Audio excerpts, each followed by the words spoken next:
Λοιπόν, μας τσακώσετε στον αέρα, τι να κάνουμε. Είναι λίγο σήμερα μαραθώνια η εκπομπή των ζωντανών μεταδόσεων. Όσο θα πλησιάζουμε λοιπόν προς τις ευρωεκλογές, επόμενο είναι ότι κάτι τέτοιο θα συμβαίνει. Μετράμε τον χρόνο, αλλά φαίνεται πολλές φορές το μετράμε και λίγο διαφορετικά. Όπως και να έχει, συνεχίσουμε λοιπόν για τις ευρωεκλογές θα κουβεντιάσουμε. Κοντά μας έχουμε άλλον έναν υποψήφιο με την Ελιά που κατεβαίνει σε αυτές τις ευρωεκλογές. Μας έρχεται λοιπόν από την Συμφωνία για τη Νέα Ελλάδα όμως, που συμπράττει με την Ελιά, με το κόμμα, με την παράταξη του κυρίου Ανδρέα Λοβέρδου ως επικεφαλής, και είναι κοντά μας ο κύριος Ευθύμιος Καρδαράς. Καλησπέρα σας, ευχαριστούμε πολύ που είστε εδώ. Καλησπέρα σας και εγώ χαίρομαι πάρα πολύ που είμαι εδώ μαζί σας. Κατεβαίνετε για πρώτη φορά και η εμπλοκή σας στην πολιτική γίνεται, θα έλεγε κανείς, βουτιά στα βαθιά, ευρωεκλογές. Βουτιά στα βαθιά δεν θα το έλεγα. Θα έλεγα ότι θα δώσουμε μία μάχη με πρώτο σταθμό τις ευρωεκλογές για να ανασυγκροτήσουμε την πάλι ποτέ μεγάλη δημοκρατική παράταξη. Όπως ονομαζόταν, που καλυπτόταν από το ΠΑΣΟΚ και από το 2012 και μετά είναι σε παρακμή και κατακαιρματισμένη. Κύριε Καρδαρά, με την Συμφωνία για την Νέα Ελλάδα τι θα κάνετε δηλαδή μετά τις ευρωεκλογές? Αφήνετε να διαφανεί κάτι, θα συμπράξετε ξανά μαζί με το πάλι ποτέ ΠΑΣΟΚ, το νέο ΠΑΣΟΚ, πώς να το πω? Κοιτάξτε, η Ελιά δημιουργήθηκε όχι για τις ευρωεκλογές μόνο. Η Ελιά δημιουργήθηκε για να συνεχίσει. Το πρώτο βήμα είναι οι ευρωεκλογές, ο πρώτος σταθμός, όπως έχουμε πει. Αποφασίσαμε κόμματα και κινήσεις του χώρου, χωρίς να αυτοδιαλύονται ή να αυτοκαταργούνται. Για πρώτη φορά στην Ελλάδα, δεν έχει ξανασυμβεί. Έχει συμβεί στην Ιταλία και από εκεί δανειστήκαμε και το όνομα της Ελιάς.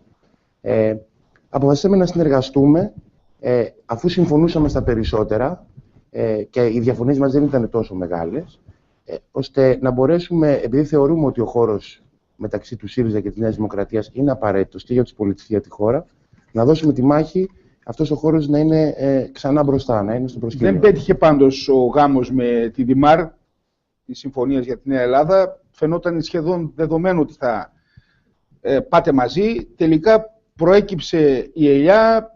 Εκεί φυσικά ήταν το ΠΑΣΟΚ με την γνώριμη μορφή του. Εσείς οι οποίοι ένα μεγάλο μέρος της Συμφωνίας για τη Νέα Ελλάδα προέρχεται από το χώρο του ΠΑΣΟΚ, ναι, και το οποίο αποχώρησε και επανήλθε. Και είναι λίγο μπερδεμένη αυτή, να τη χαρακτηρίσω έτσι. Κοιτάξτε, να τα βάλουμε σε μια σειρά για να τα ξεμπερδέψουμε. Κατάσταση. Η Ελιά δεν προϋπήρχε και πήγαμε. Την Ελιά τη συνειδρήσαμε όλοι μαζί, όλοι όσοι συμμετέχουν στην Ελιά. Αυτό είναι το ένα κομμάτι. Έγινε σαφώς μια προσπάθεια με τη Δημάρ και από το κόμμα το δικό μου που προέρχομαι από τη Συμφωνία για τη Νέα Ελλάδα να συμπράξουμε στο πλαίσιο της ανασυγκρότησης του χώρου. Κάναμε και μάλιστα και μια μεγάλη εκδήλωση τον Νοέμβριο, αν θυμάμαι καλά, στη Θεσσαλονίκη για τα αγροτικά. Φαινόταν να πηγαίνει καλά αυτή η ιστορία, για λόγους τους οποίους δεν μπορώ να γνωρίζω. Στο τέλος δεν καταλήξαμε στη συγκρότηση του πόλου που λέγαμε τότε. Η Ελιά συνειδρύθηκε και δημιουργήθηκε από τις υπόλοιπες κινήσεις. Δηλαδή η Δημάρα αποφάσισε να μην συμμετάσχει στην Ελιά. Και νομίζω ότι μετά τις ευρωεκλογές θα είναι μια περίοδος όπου οι εξελίξεις θα είναι ραγδαίες για τον χώρο και μη σας φανεί παράξενο αν κόμματα όπως η Δημάρη και άλλοι μεμονωμένες πολιτικές προσωπικότητες συμπράξουν και αυτοί στην προσπάθεια αυτή. Τώρα, όσον αφορά για το ΠΑΣΟΚ και να μην το αφήσω... ότι γίνονται ήδη κάποιοι πρόδρομοι αυτών των συζητήσεων, επαφές κτλ? Όχι, δεν γίνεται κάτι. Απλά όταν ανήκει στον ίδιο χώρο, ιδεολογικά. Ανάλογα με το αποτέλεσμα των ευρωεκλογών, δηλαδή όταν ο λαός μιλήσει, που θα μιλήσει σε ευρωεκλογές, θα μας υποδείξει και για τον τρόπο με τον οποίο πρέπει να συνεχίσει αυτός ο χώρος να πορεύεται και να συγκροτείται. Άρα περιμένουμε τα αποτελέσματα των ευρωεκλογών πρώτα. Για να μην αφήσω όμως κάτι αναπάντητο, γιατί αναφέρθηκε και το ΠΑΣΟΚ. Το ΠΑΣΟΚ από το 1981 μέχρι και το 2009 κάλυπτε όλο αυτόν τον χώρο και έλαμβανε ποσοστά του 45%. Όπως λένε και οι δημοσκόποι, 1 στους 2 Έλληνες διαχρονικά έχει ψηφίσει ΠΑΣΟΚ. Όταν το ΠΑΣΟΚ διαχειρίστηκε μόνο την κρίση του 2010 και έφτασε μια παρακμή, τιμωρήθηκε από τον ελληνικό λαό του 2012, δεν υπήρχε πια αυτή η ανεκτικότητα από όλα τα μέρη τα οποία απαρτίζαν τη μεγάλη δημοκρατική παράταξη, όπως τη λέγαμε τότε, και ακολουθήθηκαν ξεχωριστές πορείες. Αυτές οι ξεχωριστές πορείες είχαν το θετικό ότι αγκάλιασαν αυτές τις πορείες νέοι άνθρωποι, όπως είμαι και εγώ, που προέρχομαι από τη Συμφωνία για τη Νέα Ελλάδα. Γι' αυτό σας είπα βουτιά στα βαθιά. Γιατί σαν νέος άνθρωπος κατεβαίνετε σε έναν στίβο. Κατεβαίνω σε έναν στίβο γιατί θεωρώ ότι ο αγώνας είναι πρώτα υπαρξιακός. Η μάχη των ευρωεκλογών είναι υπαρξιακή για το χώρο. Ο λαός θα μας υποδείξει αν πρέπει να υπάρχουμε ή αν θα πρέπει τελικά να αφομοιωθεί ο χώρος από τα υπάρχοντα κόμματα. Από τα κόμματα, μάλλον. Το μήνυμα ότι υπάρχει, ας πούμε, αυτός ο χώρος θα είναι να φτάσει στις παρυφές του διψήφιου ποσοστού, να βγάλει 2 ευρωβουλευτές, 3. Δηλαδή, τι βάζετε σαν στόχο? Είναι πάρα πολύ νωρίς να μπω σε νούμερα ή να βάλω κάποιο στόχο. Δίνουμε τη μάχη για το καλύτερο δυνατό. Πάντως, και σίγουρα ένα αποτέλεσμα διάλυσης θα είναι ξεκάθαρο. Δηλαδή, η ευρύτερη κεντροαριστερά μέχρι τα όρια της αριστεράς, λέτε, πρέπει να βρει έναν τρόπο συμβιβασμούς. Γεγονός πάντως είναι ότι αυτή τη στιγμή υπάρχουν δυνάμεις που στηρίζουν την κυβέρνηση Σαμαρά, δυνάμεις που τη στηρίζουν ανάλογα με το νομοσχέδιο. Δηλαδή, ο κύριος Λοβέρδος λένε μια κακή κυβέρνηση, αλλά ψηφίζει συγκεκριμένα νομοσχέδια, και ο κύριος Αηδόνης. Κάποιες άλλες δυνάμεις λένε δεν θέλουμε να συμμετέχουμε και να στηρίζουμε αυτή την κυβέρνηση. Δηλαδή, υπάρχουν και διαφωνίες που αφορούν την κυβέρνηση. Δεν μπορεί να υπάρξει μια ηλιά. Δηλαδή, πρέπει να έχει ενιαία γραμμή. Χρειάζεται τέτοια κυβέρνηση ή όχι? Θα σας πω, υπάρχουν διαφωνίες πολλές φορές με τον τρόπο λειτουργίας της κυβέρνησης, αλλά σε αυτό που συμφωνούν όλες οι δυνάμεις κεντροαριστεράς, και σε αυτήν βάζω και τη Δημάρ, είναι ότι ο τόπος αυτή τη στιγμή για να βγει από την κρίση χρειάζεται πολιτική σταθερότητα, χρειάζεται κυβέρνηση, δεν χρειάζεται εκλογές. Αυτό είναι κοινός τόπος για όλους. Σε επιμέρους θέματα, σε επιμέρους χειρισμούς της κυβέρνησης, σαφώς και πρέπει να υπάρχει κριτική. Διαφορετικά, το πολίτευμά μας είναι κοινοβουλευτικό. Αν γυρίσουμε στα παλιά και μπούμε στη λογική ότι στηρίζονται την κυβέρνηση με λευκή επιταγή, νομίζω ότι είδαμε που καταλήξαμε. Πόσοι συμμετέχετε από τη Συμφωνία για τη Νέα Ελλάδα στο Ευρωψηφοδέλτιο? Είμαστε 7, είναι 7 άτομα. Είναι 7 άτομα. Νέοι σε ηλικία. 42 το ψηφοδέλτιο? Είναι 42. 7 στους 42 δηλαδή. 7 στους 42 από τη Συμφωνία για την Ελλάδα. Είναι σημαντικό ποσοστό. Ναι, κοιτάξτε, δεν μπήκαμε στη λογική για τη συγκρότηση του ψηφοδελτίου να το ποσοτικοποιήσουμε. Δηλαδή, το Πασόκ θα πάρει 15, θα πάρει 7 και όλος θα πάρει τα υπόλοιπα. Μάλιστα, σας λέω και το εξής, ότι είχαμε συμμετοχές παραπάνω από όσες μπορούσε το ψηφοδέλτιο να καλύψει. Μείνανε και κάποιοι άνθρωποι νέοι έξω από το ψηφοδέλτιο. Γιατί υπάρχουν και οι ποσοστώσεις και όλες οι απαιτήσεις που χρειάζονται για το ευρωψηφοδέλτιο. Αυτό σημαίνει ότι υπάρχουν άνθρωποι που θέλουν να ρηχτούν στη μάχη, σε αυτή τη δύσκολη μάχη των ευρωεκλογών. Υπάρχει κόσμος. Ο κόσμος, και επειδή έχω κάνει μια περιοδεία, έρχομαι σε εσάς από την Ήπειρο, ο κόσμος του χώρου που λέμε της κεντροαριστεράς υπάρχει. Είναι μουδιασμένος, είναι στεναχωρημένος, είναι προδομένος, αλλά υπάρχει. Το θέμα είναι να πάει να τον βρεις και να του μεταδώσεις το μήνυμα ότι χωρίς την ύπαρξη του δικού μας χώρου θα έχουμε πιο συχνά φαινόμενα Μπαλτάκου, θα έχουμε πιο συχνά φαινόμενα των άκρων. Πάντως, κύριε Καρδερά, αυτό που υπόθηκε όταν πρωτοεμφανίστηκε η Ελιά ήταν αρκετοί χαρακτηρισμοί. Άλλοι έλεγαν άλλαξε ο Μανολιός, έβαλε τα ρούχα του αλλιώς. Άλλοι έλεγαν ότι τέλος πάντων δεν έχει τίποτε καινούριο να φέρει. Από τους ανθρώπους που πρωτοξεκίνησαν, κάποιοι διαφώνησαν γιατί παρουσιάστηκαν στην πορεία, ο πρώην Πρωθυπουργός, ο κ. Σιμίτης κτλ., αλλοιώνοντας ίσως την εικόνα που κάποιοι από τα στελέχη που πρωτοξεκίνησαν θέλησαν να δώσουν στον νέο φορέα.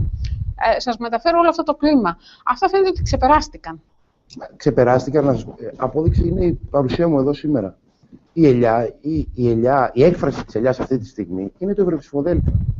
Στο ευρωψηφοδέλτιο συμμετέχουν, πέρα από κάποια γνωστά πρόσωπα και με μια γνωστή πολιτική δημόσια πορεία, η πλειοψηφία τους είναι νέοι άνθρωποι, όχι μόνο σε ηλικία και στην πολιτική, με μια επαγγελματική σταδιοδρομία, με άνθρωποι της κοινωνίας. Αυτοί εκφράζουν αυτή τη στιγμή την Ελιά. Αυτή είναι η πρώτη έκφρασή της. Μετά τις ευρωεκλογές, βέβαια, θα προχωρήσουμε προφανώς και σε άλλες διαδικασίες για να συγκροτηθεί και ο φορέας σε επίπεδο να αποκτήσει δομές. Εννοείται να δημιουργηθεί μια παράταξη, καινούργια παράταξη, που δεν θα είναι μόνο. Έχει δημιουργηθεί. Η Ελιά είναι μια παράταξη που θα κατέβει στις εκλογές ως Ελιά. Ελιά Παύλα Δημοκρατική Παράταξη είναι το όνομά της. Το πρώτο στάδιο, σας είπα, είναι οι ευρωεκλογές. Η έκφρασή της η πολιτική, δηλαδή σε όλους αυτούς τους κακόπιστους που λένε ότι άλλαξε ο Μανολιός και έβαλε τα ρούχα του αλλιώς, η παρουσία η δικιά μου και άλλων νέων συναδέλφων στο ευρωψηφοδέλτιο, νομίζω ότι είναι το καλύτερο επιχείρημα. Ξέρετε γιατί σας το ρώτησα αυτό προηγουμένως? Γιατί πολλοί θεωρούν ότι θα είναι πρόκριμα οι ευρωεκλογές για οτιδήποτε μετέπειτα συμβεί στην χώρα, είτε έρθουν εθνικές εκλογές. Ο κύριος Γρηγοράκος, βέβαια, ο αναπληρωτής υπουργός εσωτερικών, είπε ότι θα πάμε για τριπλές εκλογές. Μετανασκεύασε, άλλαξε, είπε, αλλιώς το απέδωσαν τα δημοσιεύματα. Αλλά όπως και να έχει, φαίνεται ότι καθορίζουν το μέλλον της χώρας σε πολλά επίπεδα αυτές οι ευρωεκλογές. Σωστό, αλλά επιτρέψτε μου να μην κάνω καμία πρόβλεψη ή κανένα σχόλιο. Αν ήμασταν πιο μακριά από τις εκλογές, ίσως να μου δίνονταν να είχα την ευκαιρία να το κάνω. Δεν σας ζητώ να κάνετε πρόβλεψη, απλώς τις εξελίξεις πάντα οι εκλογές, είτε είναι δημοτικές, είτε είναι περιφερειακές, είτε είναι ευρωεκλογές, είτε είναι εθνικές, δημιουργούν εξελίξεις. Παράγουν εξελίξεις πολιτικές από την επόμενη μέρα, είτε προς τη μία κατεύθυνση, είτε προς την άλλη. Αλλά επειδή σε 45 μέρες νομίζω ότι κάτι θα μιλήσει ο ίδιος ο λαός, ας αφήσουμε να μας υποδείξει ο ίδιος. Δηλαδή, αν το αποτέλεσμα οδηγεί σε εθνικές εκλογές, θα το έχει επιλέξει ο ελληνικός λαός. Αν το αποτέλεσμα, το μήνυμα των εκλογών, των ευρωεκλογών, υποδεικνύει μια πολιτική σταθερότητα ή μια άλλη κατεύθυνση, θα το δείξει πάλι. Δηλαδή, Πάντως, είναι οι πρώτες εκλογές στις οποίες δεν θα υπάρχει ΠΑΣΟΚ μετά το 1974. Έστω τυπικά δεν θα υπάρχει ΠΑΣΟΚ. Δηλαδή, θα υπάρχει ένα ψηφοδέλτιο. Στην κατάρτιση ευρωψηφοδελτίου. Και δεν υπάρχει στις δημοσκοπήσεις. Ναι, δηλαδή, εκεί που ασχολούμασταν πόσο καιρό, τι θα κάνει κλπ. Το ποτάμι πώς το βλέπετε, κύριε Καρδά? Κοιτάξτε, οποιοδήποτε κόμμα δημιουργείται είναι θετικό. Απαντάει στο αίτημα της ελληνικής κοινωνίας για ανανέωση, αγκαλιάζεται δημοσκοπικά, από ό,τι βλέπω. Δεν μπορώ να κάνω ένα πολιτικό σχόλιο, γιατί περιμένω να δω επί της ουσίας και τα στελέχη του. Έχετε την αίσθηση ότι υπήρξε ένα φούσκωμα και ξαφνικά βλέπουμε τις τελευταίες μέρες απουσιάζει και από τις εφημερίδες, δεν ξέρω. Κοιτάξτε, ένα επικοινωνιακό φούσκωμα θα λέγα ψέματα, άμα σας έλεγα ότι δεν υπήρχε. Ότι δεν υπήρχε. Μένει να δούμε τις προτάσεις του επί της ουσίας. Τις προτάσεις που έβγαλε, τις διάβασα, τις μελέτησα. Είναι προτάσεις τις οποίες λέμε όλοι, είναι προτάσεις γενικόλογες. Δεν έχουν κάτι το συγκεκριμένο. Το συγκεκριμένο είναι που θα αλλάξει την πολιτική κατάσταση στη χώρα. Ο συγκεκριμένος λόγος και ο χρονοδιαγεγραμμένος λόγος είναι αυτός ο οποίος θα ξαναφέρει τον πολίτη κοντά στην πολιτική, όπου απουσιάζει αυτή τη στιγμή και θα αλλάξει τον τρόπο με τον οποίο ο πολίτης βλέπει τους πολιτικούς. Ο κύριος Θοδωράκης, μέσω των προτάσεών του, θίγει μια σειρά από θέματα που όλοι τα θίγουμε, όλοι τα συζητάμε. Περιμένω να δω τα στελέχη του, περιμένω να δω το προγραμματικό πλαίσιο, δηλαδή όταν σου λέει για τις ευρωεκλογές, γιατί είμαι και υποψήφιος ευρωβουλευτής, ότι θα επιλέξω σε ποια ευρωομάδα θα πάω αφού κάτσω 3 μήνες στην Ευρωβουλή. Νομίζω ότι αυτά τα πράγματα. Πάντως, γεγονός είναι ότι αυτή τη στιγμή, δεν ξέρω, Έλλη, έχω μια άποψη, ότι αυτή τη στιγμή οδηγούμε τις περιφερειακές και τις δημοτικές εκλογές να ασχολούνται με το ΕΣΠΑ σε όλη την Ελλάδα, με τα πρόσωπα των δημάρχων κλπ. Πάμε να δημιουργήσουμε αυστηρά ατζέντα ευρωπαϊκών εκλογών στις ευρωεκλογές, να ξεχάσει και η κοινωνία λίγο ότι έχει προβλήματα, να μην μιλάμε για κοινωνικά ζητήματα και να μιλάμε μόνο για το αν θα είναι ο κύριος Σούλτς, ας πούμε, πρόεδρος στην Ευρωομάδα. Αμφιβάλλω τώρα αν κάποιος ακούει, και δεν το λέω για εσάς τώρα, αν κάποιος ακούει αυτή τη στιγμή σε κάποια κοινότητα ή μες στην πόλη της Δράμας και είναι 5 χρόνια άνεργος, αν τον ενδιαφέρει ποιος θα είναι πρόεδρος της Ευρωομάδας, ας πούμε, του Ευρωπαϊκού Κοινοβουλίου ή της πρόεδρος της Ευρωπαϊκής Επιτροπής, εσείς βάζετε ψυχρά μία ατζέντα και μόνο να κριθούν προγράμματα για την ευρωπαϊκή προοπτική, για την Ευρώπη, των λαών ή οτιδήποτε άλλο, και να μην δούμε και τι έγινε το τελευταίο διάστημα στη χώρα? Προφανώς και όχι. Κύριε Καρδαρά. Προφανώς και όχι. Γι' αυτό και συμφωνώ απόλυτα μαζί σας ότι λόγω της κρίσης, αλλά και λόγω άλλων πραγμάτων, οι ευρωεκλογές ποτέ δεν είχαν ατζέντα ευρωπαϊκή στην Ελλάδα. Όλες οι ευρωεκλογές που έχουν γίνει, η ατζέντα, μάλλον συζητάγαμε τα εθνικά, τα θέματα της εσωτερικής μας πολιτικής. Το ίδιο γίνεται και τώρα. Η κρίση επιβαρύνει τον δημόσιο πολιτικό διάλογο και σαφώς και θα πρέπει να μιλήσουμε για τα θέματα τα οποία απασχολούν τον Έλληνα πολίτη τώρα. Τα θέματα αυτά όμως δεν είναι σε διαφορετική κατεύθυνση από την Ευρώπη. Το τι θα γίνει στην Ευρώπη και το τι αποφάσεις θα πάρει και αν θα αλλάξει ρότα η Ευρώπη έχει άμεση σχέση με την καθημερινότητα του Έλληνα πολίτη. Δεν θα το καταλάβει τώρα. Γι' αυτό και πρέπει να μιλήσουμε για τα προβλήματα που έχει δημιουργήσει η κρίση, πρέπει να μιλήσουμε για το πώς θα βγούμε πιο γρήγορα από την κρίση. Πρέπει ο άνεργος, πρέπει ο αγρότης, πρέπει ο παραγωγός να δει τον εαυτό του μέσα σε αυτές τις προτάσεις τις οποίες εμείς λέμε. Πάντως τον εαυτό του μέχρι στιγμής τον βλέπει με άδειες τσέπες, με μια προοπτική μηδενική, αφού η ανεργία καλπάζει και ιδιαίτερα στους νέους. Βεβαίως. Και εσείς ως ένας νέος άνθρωπος και πολύ νέος μάλιστα, φαντάζομαι ότι έτσι πλήττεστε ιδιαίτερα από αυτήν την αρνητική εικόνα για ανθρώπους που στην πιο παραγωγική ηλικία βρίσκονται εκτός εργασίας. Γι' αυτό και έχει σημασία στο συνομήλικό μου, όταν θα απευθυνθώ, να μην του πω αυτά που άκουγε τόσα χρόνια, να μην του πω αυτά που άκουγα και εγώ τόσα χρόνια. Ότι θα κάνουμε, ότι θα φτιάξουμε ένα πρόγραμμα, ότι θα δημιουργήσουμε θέσεις εργασίας κάποτε. Θα πρέπει να είμαστε συγκεκριμένοι και ξεκάθαροι. Η Ελλάδα και η Δράμα, να το φέρω σε πιο μικρή κλίμακα, έχει απίστευτες δυνατότητες. Έχει απίστευτες δυνατότητες για να παράξει, έχει απίστευτες δυνατότητες για να δημιουργηθεί ανάπτυξη, για να δημιουργηθεί θέσεις εργασίας. Το θέμα είναι η κατεύθυνση. Δεν μπορώ να σας πω, γιατί δεν ήμουν στην πολιτική, γιατί δεν έγιναν τόσα χρόνια και δεν είναι και σωστό να απολογηθώ γιατί δεν έγιναν τόσα χρόνια. Μπορώ να σας πω όμως εγώ γιατί κατεβαίνω στην πολιτική ή με ποιον τρόπο θέλω να πολιτευτώ. Ο τρόπος με τον οποίο θα πολιτευτώ είναι ο τρόπος με τον οποίο μιλάω με τους φίλους μου, με την οικογένειά μου και με τους συγγενείς μου.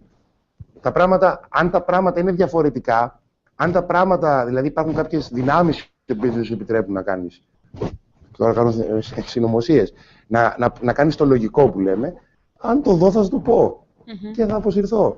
Αλλά είναι πάρα πολύ δύσκολο να πείσεις και το αντιλαμβάνομαι και από τους φίλους μου, είναι πάρα πολύ δύσκολο να πείσεις ότι είναι πολιτικός. Κάτι θα πεις τώρα και κάτι έγινε. Μας λένε ότι αυτό το διάστημα η Ελλάδα είναι έτοιμη να βγει στις αγορές. Ναι, το 11 Απριλίου νομίζω κάπου το διάβασα. Ναι, και τώρα μας λένε ότι το πρώτο βήμα θα γίνει μες το 2014 και το πλήρες άνοιγμα θα γίνει 15 με 16.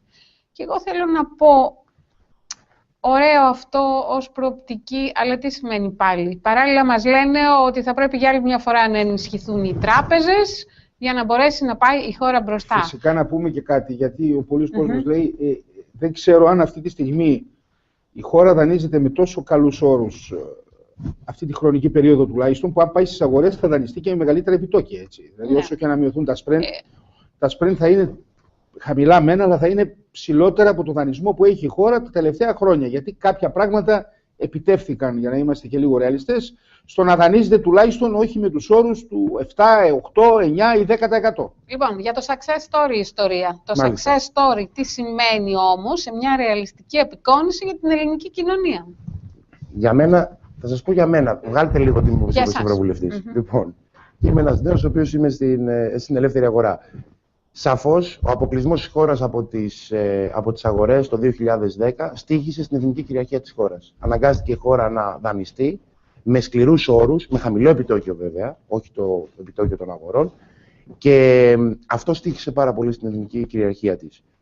Το να βγούμε στις αγορές, έστω και με ένα μικρό ποσό, είναι θετικό. Είναι μια θετική εξέλιξη. Δείχνει ότι η χώρα, τουλάχιστον σε επίπεδο δημοσιοοικονομικό, τα σημάζεψε. Αυτό είναι το αποτέλεσμα του πλεονάσματος, δηλαδή θέλετε να Δεν πείτε? θέλω να μπω στη λογική του πλεονάσματος, ότι είχαμε 15% έλλειμμα το 2009 και τώρα θα έχουμε, δεν ξέρω πόσο θα φτάσει, αλλά θα είναι πολύ χαμηλότερο. Καλά το λέτε, καλύτερα μην αναφέρετε αριθμό, γιατί Ακριβώς. αυτά μεταβάλλονται από είναι σωστό, είναι σημαντικό. Το πρόβλημα ποιο είναι? Το πρόβλημα είναι ότι αυτά αφορούν το 20% της ελληνικής πολιτικής. Το ότι ο πολίτης θέλει να κάνει μία επένδυση και ταλαιπωρείται με το δημόσιο και με τις υπηρεσίες του, αυτές, και δεν μπορεί τελικά να την κάνει αυτή την επένδυση και θα χάσει τα λεφτά του. Αυτό είναι ένα πρόβλημα που δεν αφορά το από που δανείζεται το κράτος. Είτε είναι από τις αγορές, είτε είναι από τους δανειστές μας, από τα κράτη-μέλη της Ευρωπαϊκής Ένωσης. Οι πρωτοβουλίες, οι μεταρρυθμίσεις, οι διαφορετικές αλλαγές, λέξεις που έχουν κακοποιηθεί όλα αυτά τα χρόνια και έχουν κακοποιηθεί με την έννοια ότι τις λέμε και ποτέ δεν τις κάνουμε, είναι αυτές οι οποίες θα μας οδηγήσουν στην ανάπτυξη. Αν βγούμε στις αγορές, απλά και βγούμε και αρχίζουμε και δανειζόμαστε από τις τράπεζες και δεν αλλάξουμε κάποια βασικά πράγματα στην ελληνική. Και χρειάζεσαι 9 μήνες για να πάρεις μια άδεια αποθήκης. Ναι, δεν έχει κανένα νόημα. Όταν στην Βουλγαρία στείλει σε μια μέρα επιχείρηση. Ακριβώς. Δεν έχει κανένα νόημα για τον Έλληνα πολίτη. Άρα αυτά πρέπει να βάλουμε και αυτά πρέπει να τα βάλουμε και στις ευρωεκλογές. Μου είπατε τώρα, μας είπατε εδώ τώρα για το Πασόκ κλπ. Υπάρχει και κίνηση το 58. Η οποία έχει συμμετέχει στην Ελιά. Ναι. Η οποία συμμετέχει στην Ελιά ήταν μια πρωτοβουλία που πήραν κάποιοι πολίτες. Εκεί γενικά είναι άτακτα παιδιά, θα τους λέγαμε. Εκεί πέρα είναι ο πίστης, είναι γενικά πάρα πολλοί που έχουν μεγάλη πολιτική διαδρομή. Εντάξει, ναι.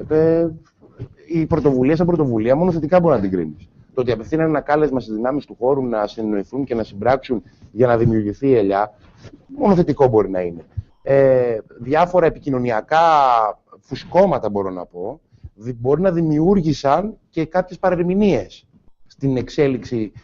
στην πορεία εξέλιξης της ελιάς. Αλλά νομίζω ότι αυτά έχουν ξεπεραστεί. Οι 58, πολλά μέλη των 58 συμμετέχουν στο Ευρωψηφοδέλτιο, συμμετείχαν στη διάσκεψη της ελιάς, στην ιδρυτική συνδιάσκεψη της ελιάς, και ο συντονιστής, ο εκπρόσωπός, ο κύριος Βούλγαρης, ο καθηγητής. Νομίζω ότι ήταν μια θετική πρωτοβουλία, έχει ένα θετικό αποτέλεσμα, την ελιά, και σίγουρα τέτοιες κινήσεις μόνο θετικά μπορείς να τις δεις και να τις αξιολογήσεις. Λέγεται ότι τελικά μέσα από αυτές τις ευρωεκλογές θα κρυθούν πολλά πράγματα και θα δοθεί μια απάντηση όχι μόνο σε ένα επίπεδο χώρες που θα πρέπει να το λάβει σοβαρά υπόψη η κυβέρνηση, αλλά και σε ένα υψηλότερο επίπεδο που έχει να κάνει με τις λοιπές χώρες της Ευρώπης και δει τη Γερμανία ανάμεσα στα άλλα και την Γαλλία, γιατί όχι, η οποία βλέπουμε όμως το τελευταίο διάστημα να χάνει έδαφος ως πολιτική που εκφράζει και ο κύριος Ολάντ αλλά και οι υπόλοιποι από τον φιλελεύθερο χώρο και μάλιστα να κερδίζουν όπως η Μαρί Λεπέν και ακραίες τάσεις. Σωστό. Αυτό είναι επίτευγμα όλων αυτών των πολιτικών που υιοθετήθηκαν από αυτούς που είτε αλλάζουν όνομα, δεν αλλάζουν όνομα, κατεβαίνουν σε αυτές τις εκλογές, λέει ο κόσμος. Οι πολιτικές δηλαδή των προηγούμενων ετών καθόρισαν την σημερινή εικόνα και πορεία. Στο εσωτερικό ή στο ευρωπαϊκό επίπεδο? Να πούμε ότι στο ευρωπαϊκό επίπεδο κυρίως. Η κυρία Λεπέν είναι, όπως και ο πατέρας της, ήταν πολλά χρόνια στο πολιτικό σύστημα της Γαλλίας και 30 χρόνια λέγαν είναι ένα προσωρινό φαινόμενο, τελικά έφτασε να... Αλλάζοντας 15 δήμους και να σχεδόν. Ναι, αλλά μετά από 30 χρόνια παραμονής στο πολιτικό παιχνίδι. Ναι, στο πολιτικό παιχνίδι. Και παίρνοντας τόσους πολλούς δήμους. Θέλω να σας πω το εξής. Το βάζετε πάρα πολύ σωστά. Η λειτουργία της Ευρωπαϊκής Ένωσης τα τελευταία χρόνια δεν είναι η λειτουργία που θέλουμε. Και όχι δεν το θέλουμε εμείς. Η Ευρωπαϊκή Ένωση, όταν δημιουργήθηκε με συγκεκριμένες αρχές, με συγκεκριμένες αξίες, με συγκεκριμένη στρατηγική. Η Ευρωπαϊκή Ένωση της λιτότητας, των ασφικτικών δημοσιοοικονομικών προγραμμάτων, όταν δεν εφαρμόζονται άλλες συνθήκες όπως το Σύμφωνο Ανάπτυξης. Είναι μια Ευρώπη την οποία εμείς δεν θέλουμε. Και γι' αυτό και συμμετέχουμε και στρατευόμαστε στο Ευρωπαϊκό Σοσιαλιστικό Κόμμα, όπου η ατζέντα του και οι προτάσεις του για τις ευρωεκλογές είναι συγκεκριμένες. Όχι να αλλάξουμε την Ευρώπη, όπως λένε κάποιοι, γιατί προφανώς και δεν μπορώ εγώ να αλλάξω την Ευρώπη, αλλά να στρατευτώ στον αγώνα για να επαναφέρουμε την Ευρώπη στις αρχές και στις αξίες της δημοκρατίας, της διαφάνειας, της ανάπτυξης, της εξωστρέφειας, της δημιουργίας νέων θέσεων εργασίας, όπως ξεκίνησε δηλαδή η Ευρώπη. Γι' αυτό δημιουργήθηκε η Ευρώπη. Είναι στο στόχο μας και είναι και στις δεξιά στροφή. Η Ευρώπη, συγγνώμη που σας διακόπτω, η πορεία που πήρε η Ευρώπη οφείλει σε μεγάλο βαθμό την έξαρση ακροδεξιών ή ακραίων κομμάτων στις διάφορες χώρες και αντιευρωπαϊκών κομμάτων στις διάφορες χώρες. Αν δεν το αντιληφθούμε γρήγορα, νομίζω ότι το φαινόμενο δεν θα σταματήσει. Πάντως, κύριε Καρδαρά, επειδή διαβάζω, μου αρέσει να διαβάζω και εξωτερικές ειδήσεις πολύ, έχουμε τις τελευταίες ημέρες δεξιά στροφή στη Γαλλία. Έχουμε νίκη του Ερντογάν στην Τουρκία. Θα μου πείτε τώρα, ο Ερντογάν είναι μια άλλη κατάσταση. Η Τουρκία όμως είναι μια χώρα με ισχυρή δύναμη, που και αυτό θεωρείται δεξιά, να το πω έτσι, πολιτική. Και έχουμε νίκη των δεξιών στη Σλοβακία. Δηλαδή, εδώ φαίνεται ότι τα λέτε εσείς, όμως φαίνεται ότι οι λαοί αλλιώς τα βλέπουν. Μα σας είπα ότι οι λαοί τα βλέπουν αλλιώς, γιατί οι πολιτικές που υιοθετεί η Ευρωπαϊκή Ένωση τα τελευταία χρόνια είναι εις βάρος των πολιτών. Δεν έχουμε μια Ευρωπαϊκή Ένωση η οποία προστατεύει τους πολίτες. Πιστεύετε ότι σε αυτό ευθύνεται περισσότερο η Γερμανία και η πολιτική που ακολούθησε η κυρία Μέρκελ? Σαφώς. Πιστεύετε ότι αλλίωσε γενικότερα? Άλλαξε τελείως κατεύθυνση. Παρέκαψε θεσμούς. Και όλο αυτό γιατί θέλει να ηγεμονεύσει στην Ευρωπαϊκή Ένωση, είναι το ερώτημα. Αλλάζει κατεύθυνση γενικότερα η Ευρώπη, θέλοντας να εξυπηρετήσει ποια συμφέροντα σε σχέση με την άλλη πλευρά του Ατλαντικού, και όλα αυτά εδώ εσείς πώς τα βλέπετε? Γιατί έχουμε και πολλές σημαντικές εξελίξεις και σε επίπεδο Ρωσίας, αποφάσεις που λαμβάνουν. Συγγνώμη λίγο, Θανάση. Νομίζω ότι... Όχι, πες, το έλεγε πολύ χαρακτηριστικά ο Σπύρος Καλογύρου σε μια ελληνική ταινία. Είναι πολλά τα λεφτά. Εγώ έχω αυτή την... Δηλαδή, όταν μιλάμε τώρα για μερικά μερικές εκατοντάδες δισεκατομμύρια ευρώ που βρέθηκαν από χώρα σε χώρα, έχω αυτή την αίσθηση ότι όλο ήταν ένα οικονομικό τεράστιο παιχνίδι. Μια μεγάλη μπίζνα. Εγώ θα το βάλω σε μια άλλη διάσταση λέγοντας ότι το κόμμα της κυρίας Μέρκελ στη Γερμανία, ο τρόπος με τον οποίο σκέφτονται η ιδεολογία τους και ο τρόπος με τον οποίο πολιτεύονται, κυριάρχησε και στην Ευρωπαϊκή Ένωση. Δηλαδή, αν δεν είχαμε την Ευρωπαϊκή Ένωση σε ένα υποθετικό ερώτημα και κοιτάζαμε πώς η κυρία Μέρκελ διοικεί την Γερμανία, αυτόν τον τρόπο ακριβώς υιοθετεί. Το σκληρό δημοσιοοικονομικό, των μηδενικών ελλημάτων, της φορολογίας. Θέλω να πιστεύω ότι δεν κρύβονται πίσω αυτά τα οποία αναφέρθηκαν πριν, αλλά ότι λόγω της καλής σταθερής οικονομίας που είχε η Γερμανία και της ισχυρής οικονομίας κατάφερε και επέβαλε τους όρους της στον τρόπο με τον οποίο θα πρέπει η Ευρωπαϊκή Ένωση σε επίπεδο κυρίως της οικονομίας να λειτουργεί. Αυτό ακριβώς, γιατί το λέω αυτό, ο Μάρτιν Σούλτς προέρχεται από τη Γερμανία. Είναι ένας Γερμανός πολιτικός, αλλά ανήκει στο Σοσιαλιστικό Κόμμα της Γερμανίας. Έχει μια άλλη φιλοσοφία, έχει μια άλλη λογική. Άρα, σαφώς και βοήθησε το γεγονός ότι στα περισσότερα ευρωπαϊκά κράτη η κεντροδεξιά ήταν η πλειοψηφούσα παράταξη που... Ναι, πλειοψηφούσα παράταξη. Και θέλω να πιστεύω ότι μετά τις ευρωεκλογές το μήνυμα των ευρωπαϊκών λαών θα είναι ότι θα πρέπει να αλλάξουμε πορεία, θα πρέπει να αλλάξει η Ευρώπη πορεία. Σωστά το επισημαίνετε, γιατί έτσι κι αλλιώς αυτό φαίνεται εκ των πραγμάτων. Δεν μπορεί να δυστυχούν δηλαδή οι άνθρωποι και να ευημερούν οι αριθμοί. Όχι βέβαια. Και από την άλλη πλευρά, όταν βλέπεις τι επιφέρουν αυτές οι πολιτικές που επιλέγεις, όταν χάνεις στην ουσία το τρένο της Ενωμένης Ευρώπης και επιλέγεις μια ηγεμονική τακτική και μια ιμπεριαλιστική, έτσι άκρος τακτική επίσης, αυτό σημαίνει ότι θα εισπράξεις αυτά που ίσως δεν φαντάστηκες, γιατί αλλιώς τα είχες σχεδιάσει. Αλλά το ζήτημα είναι, αν όλα αυτά, κύριε Καρδαρά, μπορούν οι Έλληνες να τα συνειδητοποιήσουν τώρα, γιατί αυτό που πάνω τους κρέμεται κυρίως ως δαμόκλεια σπάθη είναι οι άδειες τσέπες, η ενεργεία, η κρίση και όλα τα αποτελέσματα. Μπορούν να το συνειδητοποιήσουν. Θα προσέλθουν να ψηφίσουν στις ευρωεκλογές, γιατί όπως είπατε και εσείς προηγουμένως, τα μηνύματα που θα σταλούν θα είναι πολύ σημαντικά. Θέλω να είμαι ειλικρινής. Δεν πιστεύω ότι αυτά τα θέματα που συζητήσαμε πριν από λίγο απασχολούν τους Έλληνες πολίτες στην πλειοψηφία τους. Υπάρχει μια μερίδα που τα παρακολουθεί. Σαφώς, γιατί τα προβλήματά τους είναι πολύ περισσότερα και είναι η καθημερινότητά τους τόσο δύσκολη που τους νοιάζει τι θα γίνει αύριο και όχι τι θα γίνει σε 5, 6, 7 ή 10 μήνες από τώρα. Γι' αυτό και σας είπα ότι εμείς θα πρέπει, όταν έχουμε ευκαιρίες όπως η σημερινή που μου δίνεται στο δημόσιο διάλογο, να είμαστε συγκεκριμένοι, ξεκάθαροι και να μιλάμε και για τα θέματα της ελληνικής επικράτειας, να μιλάμε και για τα θέματα των Ελλήνων πολιτών. Μόνο έτσι θα μας ακούσουν. Μόνο έτσι θα πιστούν ότι έχουμε κάτι να τους πούμε. Άρα, σαφώς και τα ευρωπαϊκά θέματα είναι έχουμε ευρωεκλογές, είναι στην πρώτη θέση της ατζέντας, αλλά θα πρέπει να έχουμε θέση και άποψη για τα θέματα τα οποία απασχολούν τους Έλληνες πολίτες στην καθημερινότητά τους. Είστε και ένας άνθρωπος από την περιφέρεια, πρέπει να πούμε. Η καταγωγή μου είναι από την Ιταία Φωκίδα. Είστε από έναν νομό που έχει πληγεί πάρα πολύ και από τη μετανάστευση της. Και από τη μετανάστευση και από... Ήταν μια περιοχή αν και όχι τόσο πολύ όσο οι δικές μας περιοχές οι βόρειες. Ήταν διεδρική περιοχή πολλές δεκαετίες και έχει φτάσει να βγάζει έναν βουλευτή, γιατί απλά μειώθηκε ο πληθυσμός. Πάντως να κρατήσουμε το εξής, ότι όπως και ο νομός Δράμας, οι δυνατότητες είναι απεριόριστες και είναι απίστευτες. Και εγώ τώρα που έχω την ευκαιρία να γυρίσω την Ελλάδα, κάθε μέρα αυτό συναντώ.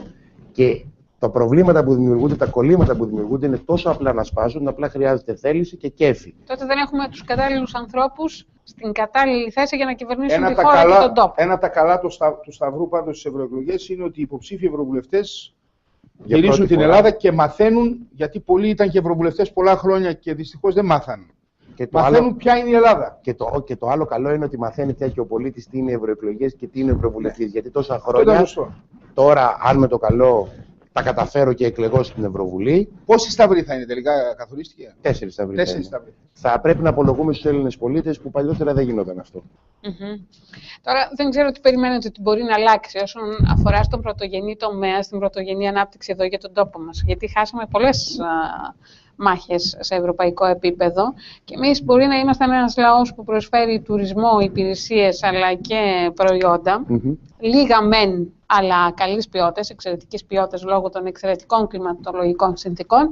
Δεν ξέρω τι έχετε εσείς ως στόχο να βοηθήσετε σαν ευρύτερη παράταξη που θέλετε η χώρα να πάει μπροστά με αυτόν τον καινούριο φορέα που δημιουργήσατε? Θα πρέπει το κράτος να είναι παρόν, αλλά να μην πνίγει την επιχειρηματικότητα και την ατομική πρωτοβουλία στην οικονομία. Αυτή τη στιγμή αυτό συμβαίνει. Είτε είναι στον αγροτικό τομέα, είτε είναι στον τουριστικό τομέα, είτε είναι στον επιχειρηματικό τομέα των υπηρεσιών. Δηλαδή, το κράτος αποτελεί τροχοπέδι στην ανάπτυξη αυτών των πρωτοβουλειών.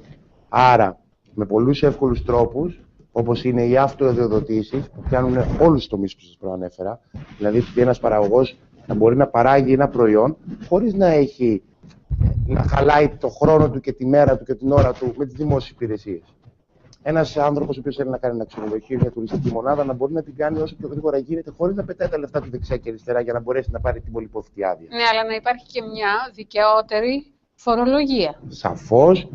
Αυτό δεν μπορώ κιόλας να το πω. Ένα δίκαιο φορολογικό σύστημα, το ακούτε και εγώ το ακούω πάρα πολλά χρόνια.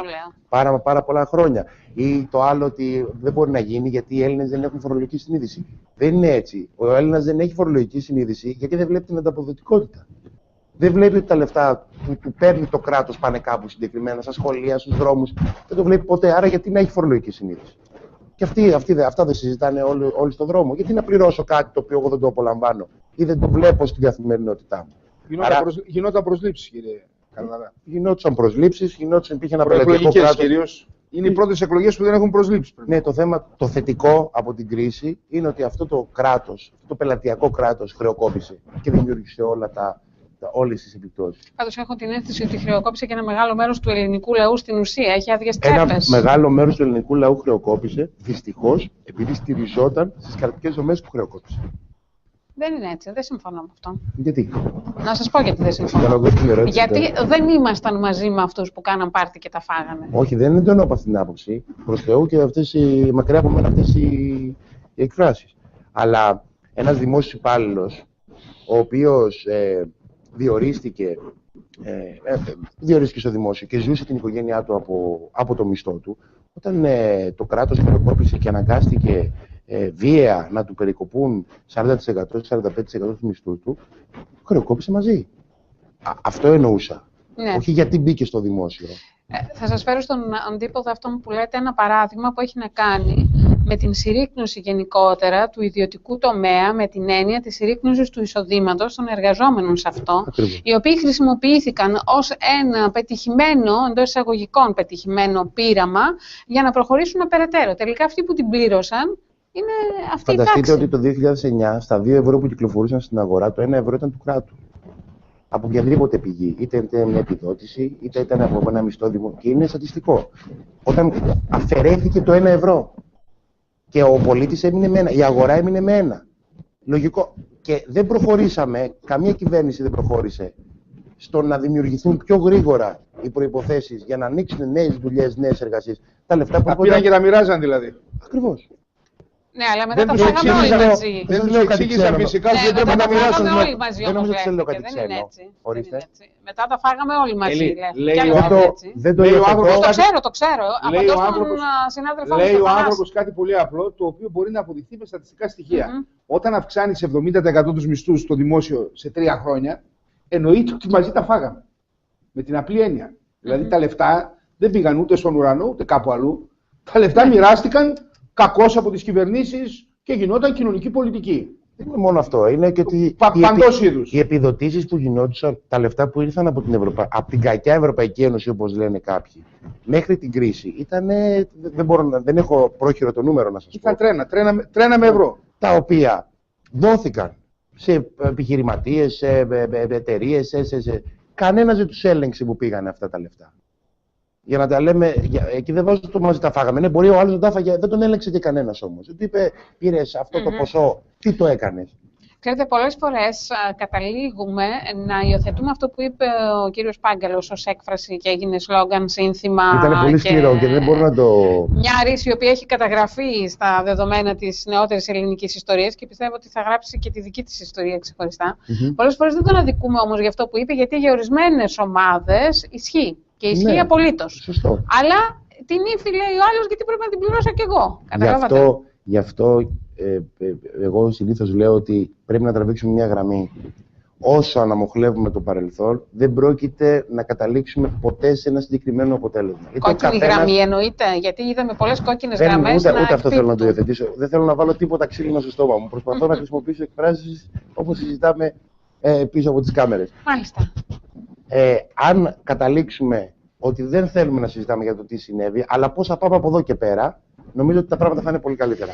Ωραία. Λοιπόν, νομίζω ότι είπαμε αρκετά, είπαμε πολλά. Δεν ξέρω αν έχετε να συμπληρώσετε κάτι ακόμα, κάτι που δεν είπαμε, κάτι που θα θέλατε να ακουστεί. Όχι, εγώ το μόνο που θέλω κλείνοντας να πω είναι ότι καλώ τον κόσμο, αν πιστεύει ότι αυτός ο χώρος πρέπει να υπάρξει, να το στηρίξει στις ευρωεκλογές. Να το στηρίξει στην τοπική αυτοδιοίκηση, στις περιφερειακές εκλογές, αλλά να το στηρίξει στις ευρωεκλογές. Νομίζω ότι αν δεν υπάρξει αυτός ο χώρος μεταξύ του ΣΥΡΙΖΑ και της Νέας Δημοκρατίας και δεν υπάρξει και να είναι δυνατός, φαινόμενα ακραία κάθε μέρα θα μας λείπουν και θα μας δημιουργούν προβλήματα. Άρα λέτε εκφράζετε τον χώρο της κεντροαριστεράς. Της κεντροαριστεράς. Και πάτε καλά σαν χώρο στηρίζοντας τον Μπουτάρη και τον Καμίνη, πάτε καλά στους δύο μεγάλους δήμους και ο Σγουρός επίσης πάει και πολύ στην καλά. Κρήτη και στην περιφέρειά σας. Καλή επιτυχία. Σας ευχαριστώ πάρα πολύ. Εγώ επιμένω, δεν ξέρω αν θέλετε να συμπληρώσετε κάτι ακόμη. Όχι, είσαστε καλυμμένος. Λοιπόν, ωραία. Ευθύμης Καρδαράς, υποψήφιος ευρωβουλευτής με την Ελιά στις ευρωεκλογές του 25ης του Μάη. Πρώτο εμφανιζόμενος λοιπόν, έτσι για πρώτη φορά υποψήφιος ευρωβουλευτής. Καλή επιτυχία να σας ευχηθούμε. Σας ευχαριστώ πάρα πολύ. Και ελπίζω ότι θα τα ξαναπούμε. Σύντομα. Ωραία. Ευχαριστούμε λοιπόν τον κύριο Καρδαρά για την σημερινή του παρουσία εδώ. Θανάση. Δεν χορτάσαμε, θέλουμε λίγο ακόμα εκπομπή. Είμαστε σχεδόν 2,5 ώρες, πρέπει να πούμε. Ήταν ενδιαφέροντα πραγματικά και η παρουσία του κυρίου Ανδρουλάκη και του κυρίου Καρδαρά και του Δημάρχου εδώ, του κυρίου Ξουλόγη. Ήταν μια πραγματικά πολύ ενδιαφέρουσα εκπομπή. Περιμένουμε τώρα να δούμε, θα έχουμε ένα Σαββατοκύριακο έντονο στη Γράμμα. Λοιπόν, να περάσετε όμορφα το Σαββατοκύριακο που έρχεται. Θα έχουμε και την επίσκεψη του κυρίου Άδωνη Γεωργιάδη αύριο αλλά και μεθαύριο. Για να δούμε λοιπόν πώς θα τον υποδεχτούν. Άρα θα έχουμε και μέσα ενημέρωση από την Αθήνα, θα έχουμε κόσμο εδώ στην Γράμμα. Ναι, θα έχουμε το Σαββατοκύριακο κόσμο πολύ εδώ στην Δράμα. Να περάσετε όμορφα εσείς και εμείς ραντεβού. Θα το δούμε και τον Υπουργό για να δούμε τι θα μας πει. Ναι, βεβαίως. Λοιπόν, ο Θανάσης θα είναι εδώ έτσι κι αλλιώς το μεσημέρι της Κυριακής με τις παρεμβάσεις. Με δύο σημαντικά θέματα μέχρι τις 5. Λοιπόν, Θανάση. Καλό απόγευμα από μένα, να είστε καλά. Αθλητικά δεν έχουμε. Αθλητικά ο ΚΑΟΤ παίζει με τον Ολυμπιακό και ευχόμαστε καλή πορεία στην ομάδα, γιατί εντάξει τώρα στην Αθήνα παίζουν. Καλή επιτυχία και στις υπόλοιπες ομάδες μας εδώ τοπικά. Η Δόξα τελείωσε, έκλεισε η χρονιά όπως είπαμε Έλλη. Μια χρονιά που θα πρέπει να προβληματίσει τον κόσμο. Αυτά καλύτερα θα τα πούν οι αθλητικογράφοι. Εδώ το αθλητικό team είναι τεράστιο. Ναι, αλλά όπως και να έχει το μικρόβιο, τον τρώει τον Θανάση και αυτό και κάθε φορά όταν εγώ το ξεχνάω μου το θυμίζει εκείνος, όταν εκείνος το ξεχνάει το θυμίζω εγώ. Ωραία. Λόγω του ότι είμαι και Ολυμπιακός, με βλέπεις να είμαι ήρεμος γιατί πέρασε η ομάδα στο μπάσκετ στους 8, οπότε δεν έχω και άγχος για το σημερινό. Δηλώσεις τώρα ακούσατε. Λοιπόν, ξανά να περάσετε καλά. Τα λέμε τη Δευτέρα το μεσημέρι. Γεια σας.